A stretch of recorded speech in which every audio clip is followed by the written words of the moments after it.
Movie की शुरुआत में हम नोरा नाम की एक लड़की को देखते हैं जो अपने पिता के साथ पहाड़ियों पर चढ़ रही होती है। नोरा के पिता का नाम टोबियास होता है। टोबियास नोरा को पहाड़ियों के बारे में बताते हैं कि ये ट्रॉल की पहाड़ियाँ हैं और नोरा को एक कहानी सुनाते हैं। हजारों साल पहले की बात है जब ये ट्रॉल इंसानों के साथ घुल मिलकर रहा करते थे। एक बार ट्रॉल किसी की शादी में जाते हैं, तब शादी में देर से लौटने के कारण सूर्य निकल आता है, जिससे कि ट्रॉल पत्थर में बदल जाते हैं क्योंकि सूर्य की किरणें ट्रॉल पर पड़ जाती हैं। लेकिन नोरा कहानियों पर विश्वास नहीं करती है। फिर हमें 20 साल बाद का सीन दिखाया जाता है जहां हम कुछ लोगों को नॉर्वे के बीच पर खुदाई करते हुए देखते हैं। यहीं पर हम नोरा को भी देखते हैं जो 6 महीने से वहां पर खुदाई कर रही थी। तभी हम नोरा के बॉस को नोरा के पास जाते हुए देखते और नोरा का बॉस उससे कहता है कि हमें 6 महीनों से यहाँ पर कुछ नहीं मिला है, इसलिए हम कहीं और जाकर खुदाई करेंगे। तभी नोरा को वहाँ पर खुदाई करते हुए कुछ डायनासोर का कंकाल मिलता है जो हजारों साल पुराना होता है। नोरा एक पेलाइंटोलॉजिस्ट होती है और कंकाल देखकर वहाँ पर सभी लोग इकट्ठे हो जाते हैं। वहीं दूसरी तरफ हमें नॉर्वे का दूसरा हिस्सा दिखाया जाता है जहां पर कुछ लोग पहाड़ियों के बीच में रास्ता बना रहे होते, पहाड़ों में बारूद लगाकर पहाड़ को तोड़ रहे होते हैं, जिससे पहाड़ियों में बहुत बड़ा धमाका होता है, जिससे ऐसा लगता है कि वहां पर कोई बहुत बड़ी पहाड़ी जाग गई हो। और फिर तभी वहां पर पहाड़ियां गिरने लगती हैं और फिर तभी वहां पर पहाड़ियों के गिरने के कारण बहुत सारे लोगों की जान चली जाती है। फिर इस बात की खबर मिलिट्री बेस को लगती है। ये खबर प्रधानमंत्री तक भी पहुँच जाती है।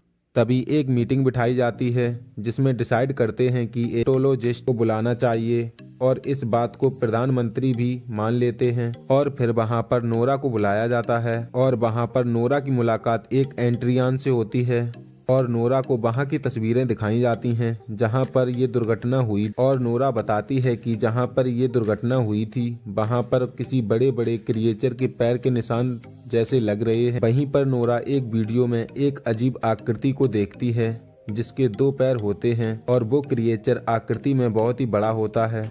और इसके बाद हमें 2 बूढ़े कपल्स को दिखाया जाता है जिनके घर के ऊपर से वो क्रिएचर निकल गया था, जिसकी वजह से उनका पूरा घर टूट गया था, जिससे उनका पूरा घर टूट जाने के कारण वहां पर आर्मी आ जाती है क्योंकि ये घटना अजीब होती है।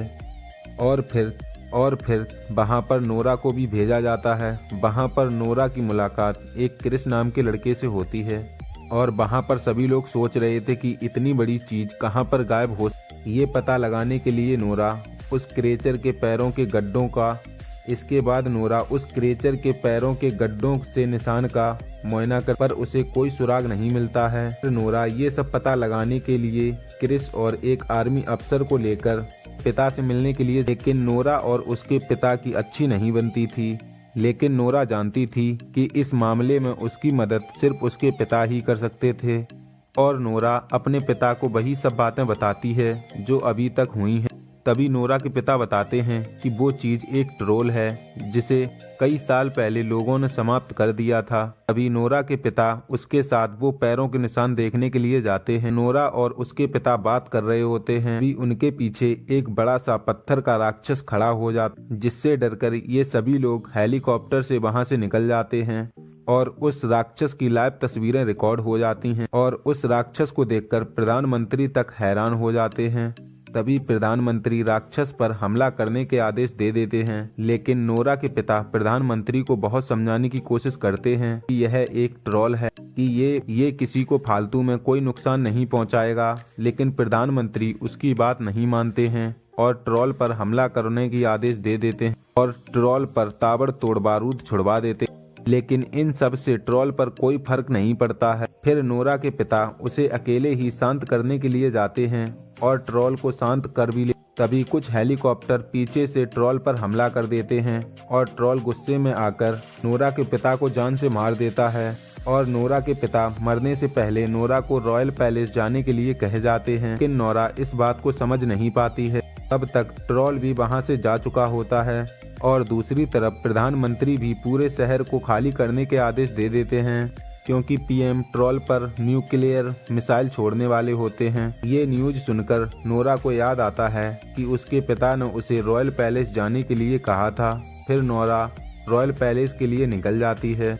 वहां पहुंचने पर एक ऑफिसर नोरा का वहां पर स्वागत करता है, क्योंकि उसे पता था कि नोरा वहां पर कभी न कभी जरूर आएगी, क्योंकि वह ऑफिसर नोरा के पिता के साथ पहले काम कर चुका था। और वह चीफ ऑफिसर नोरा को एक सुरंग में लेकर जाता है, जहां पर ट्रोल के पूर्वजों के कंकाल मौजूद थे, क्योंकि यहां पर पहले सभी मौजूद ट्रोलों को मार दिया गया था। इनमें से एक ट्रोल के बच्चे को न मारकर उसे दूर पहाड़ियों में कैद कर दिया गया था, और अब वही बच्चा बड़ा होकर पूर्वजों के कंकाल की तरफ वापस लौट रहा है। तभी नोरा को पता चलता है कि ट्रोल्स पर सूरज की किरणें पड़ने पर ट्रोल्स पत्थर में बदल जाते हैं और ट्रोल्स पत्थर के बन जाते हैं। तभी नोरा क्रिस से बड़ी बड़ी लाइटें लेकर खाली जगह जाने के लिए कहती है, और दूसरी तरफ नोरा अपनी कार पर ट्रोल के पूर्वजों का सर गाड़ी पर रखकर ट्रोल को अपने पीछे ले जाती है, और नोरा अपनी गाड़ी उसी जगह पर ले जाती है जहां पर क्रिस बड़ी बड़ी लाइटें खाली जगह पर ले जाता है। और ट्रोल के उस जगह पर पहुंचने के बाद क्रिस वह सारी लाइटें चालू कर देता है, जिससे ट्रोल को बहुत तकलीफ होती है। नोरा ट्रोल को तकलीफ में देखकर वो सारी लाइटें बंद कर देती है और ट्रोल से कहती है कि वो वापस पहाड़ों में कहीं दूर चला जाए, क्योंकि यहाँ पर ये सभी लोग उसे जान से मार देंगे। और ट्रोल शांत भी हो जाता है, लेकिन तभी सुबह हो जाती है और सूरज की किरणें सीधी ट्रोल पर पड़ती हैं और ट्रोल हमेशा के लिए पत्थर में बदल जाता है। और इसके बाद प्रधानमंत्री नोरा को इन सभी के लिए शाबाशी देती है, और यहीं पर यह मूवी समाप्त हो जाती है।